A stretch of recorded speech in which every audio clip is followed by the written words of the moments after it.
Hi everybody, I want to make a video now, a bit of a life lesson kind of video. Oh, I don't want to bring anyone down, but last night I was on Facebook chatting to my oldest friend. When I say my oldest friend, school friend.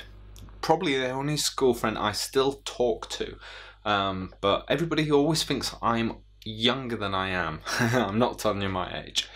But yeah, I'm here with my bad back. He's had a stroke. He's a metal guitarist. We were school friends because we both enjoyed art. So he's kind of swapping over to art now from metal because, I don't know, maybe he feels less confident about his guitar. He asked me to share his artist Facebook page. I said no.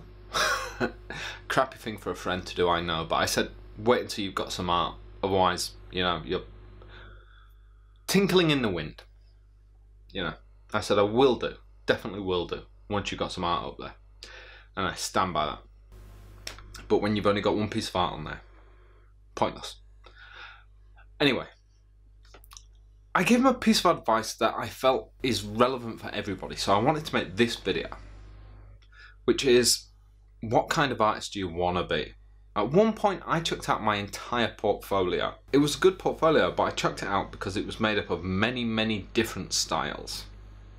And I hated that portfolio. I used to get a lot of work from that portfolio, but I hated it because it was made of lots of different styles.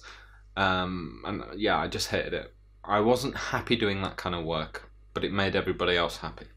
Everybody thought I was so mad by doing this that ImagineFX actually wrote an entire half-page article about the fact that I was doing this. You can go and find that. I don't know which issue it was in. It was a long time ago. So I asked him what kind of artist he wanted to be. I said, this is probably the most important thing you'll ever work out. And now is the right time to work that out. What do you want to draw? You know, the trouble is you'll get stuck. You'll be drawing lots of random things. You know, like my friend was showing me lots of different pictures, and when you're just starting out, you're just drawing random things and you haven't got your portfolio together and everything just seems so hectic. Think of that perfect artist. My friend is doing lots of line art and the style seems to fluctuate. I said, imagine it's Jim Lee, because we're both heavily into comics. What would Jim Lee draw? Well, currently Jim Lee draws Batman. We remember him from the 90s for drawing Uncanny X-Men. But currently he draws Batman. So draw Batman. Draw the hell out of Batman. Draw Batman covers. And draw them better than Jim Lee. There you go. That's what to draw. It's pretty simple. And then we started talking about other artists we like Greg Capullo. I liked him on Spawn, and I liked obviously his later stuff. And then when he did his first ever comic book, The Ritch, his stuff there really blossomed. We started talking about my friend's style when he starts thinking like that. Now going back to Jim Lee for a moment.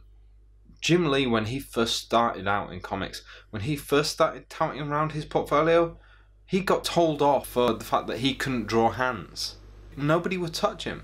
Jim Lee now, if you don't know, is a comic book legend. He could probably demand more than most comic book artists.